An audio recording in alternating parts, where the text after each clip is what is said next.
Some of history's deadliest battles are known for their huge impact and high numbers of casualties. But we often overlook what happens to the bodies of fallen soldiers, which can hold incredible stories of their own. Take the events of June 6, 1944, famously called D-Day. On that day, thousands of soldiers from both sides lost their lives in the intense fighting on the beaches.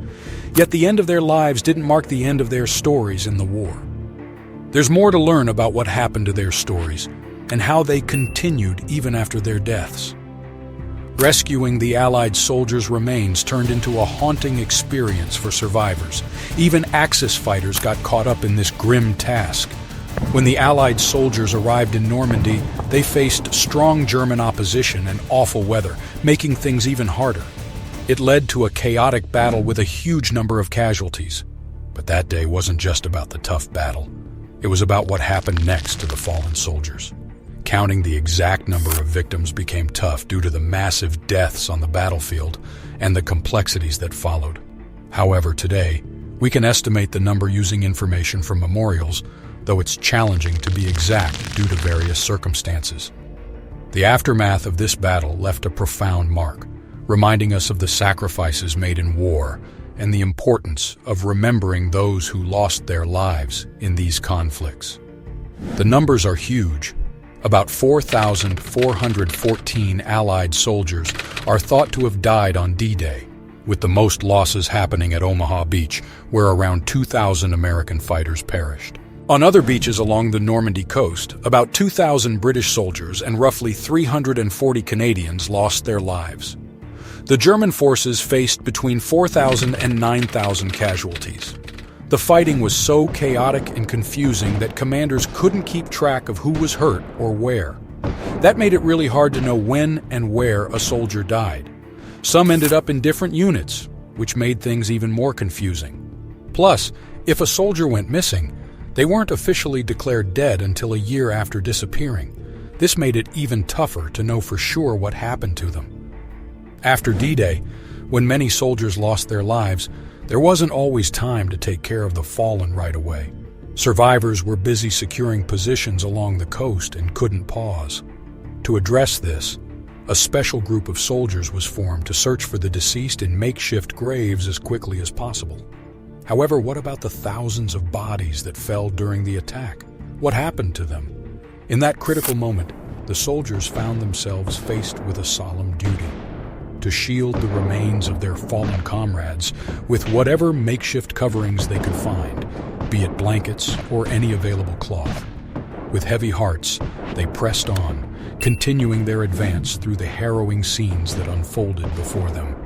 To their dismay, the once pristine waters of the beaches transformed into a haunting tableau. The waves were stained a grim red, and the soldiers could discern debris floating amidst the gruesome aftermath. The sheer magnitude of the casualties was overwhelming, forcing the surviving soldiers to navigate their path forward by stepping over the lifeless bodies strewn across the shore. Some witnessed the relentless tide bringing more fallen comrades onto the sands, intensifying the need to recover and inter them in makeshift graves. The nightmare seemed unending, and the worst was yet to unfold.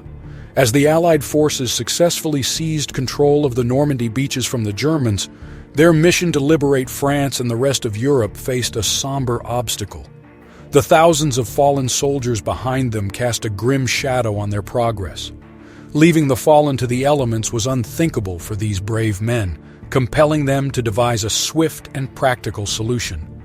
Facing the challenge of limited time and resources, survivors chose to establish makeshift graves near the beach instead of waiting to set up a formal cemetery. Their decision stemmed from a dual commitment to both respect and hygiene. With determination and minimal supplies, they embarked on the arduous task, led by Sergeant Albert E. Legg. Collaborating with his comrades, they fashioned temporary tombs using available materials, utilizing parts of wooden boxes for tombstones and repurposing remnants of parachutes as shrouds.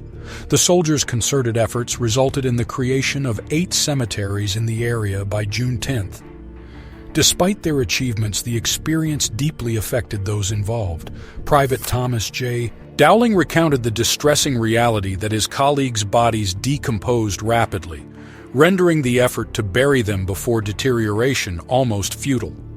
Remarkably, the responsibility of establishing these resting places wasn't exclusive to the Allies. Even some captured German soldiers found themselves compelled to serve as gravediggers in these provisional cemeteries. Initially, under the impression that they were digging graves for themselves, the prisoners initially refused to continue. Upon learning that the graves were intended for the thousands of fallen Allied soldiers, they reluctantly agreed to complete the task. In doing so, they played a crucial role in aiding the burial process for the escalating number of corpses. Identifying the deceased during wartime was a challenging task, especially when soldiers didn't have clear markings on them. Recognition was relatively straightforward for those who wore insignias with their name and company on their necks. However, for others, grave search groups faced the difficult job of delving deeper to match bodies with identities and families.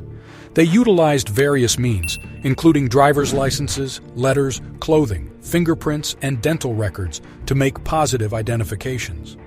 Beyond the hardships of combat, some soldiers had the added emotional burden of searching for their fallen comrades to ensure a proper burial. In the aftermath of battle, these men were confronted with the distressing task of locating and recovering the remains of their fellow soldiers. This often involved extracting body parts from water or dislodging them from boats. Compounding the difficulty of this grim responsibility was the lack of proper facilities for soldiers. Infrequent access to bathing facilities and the absence of clean clothes meant that these dedicated individuals often continued their work in soiled uniforms, stained with the blood of their fallen colleagues.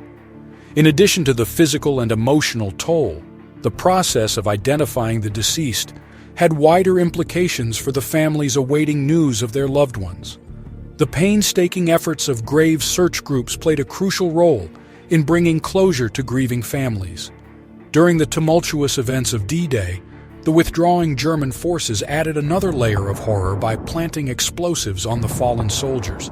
This not only made the situation perilous, but also added to the distress of those involved.